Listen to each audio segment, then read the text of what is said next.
ღმერთების წრე დონინგტონი 93. კი ბატონო. პოლიდების სიძლიერე შორის სხვაობა რო ავიღოთ.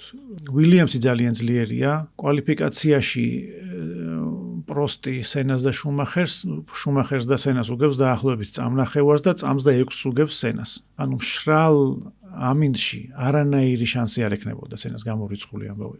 და რბოლა რო იწყება, თქვა აი ჰაილაითები, ნანახი გაქვს საერთოდ. ხო.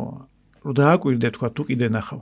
სრულიად სხვა ტრაექტორი დადის. ის პირველი წრე დადის სხვა ტრაექტორი. სხვანაირად უხვევს, გარე ტრაექტორის რჩევს. იქ წვიმაში ისე გამოდის, რომ სანამ თქვა ის ტრაექტორია გაშრება, სადაც ბოლიდები ძირითადად დადიან.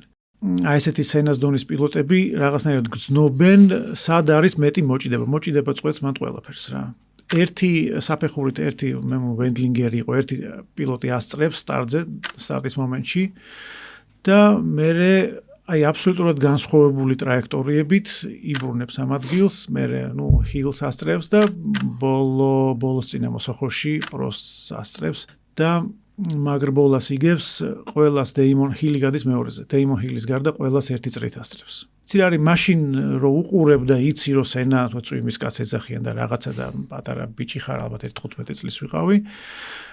მაშინ ეხლა უკვირთ რა გულშემატკივრებს რომ აუ რა მაგარი იყო და რაღაცა მაგრამ სენა ცოტა თანამედროვე ტიპებისთვის შეიძლება გასაკვირი ეგ არ ყოფილიყო რა მაგრამ მე რო იაზრებ უფრო და რაღაცა ძალიან მაგარი იყო რა ეგეთი რაღაცის გაკეთება არ არის ადვილი უბრალო ესეთი საშუალო დონის ან მაღალი რაღაცა მეტი არის საჭირო ესეთი რაღაცეების ესეთი რაღაც გასაკეთებლად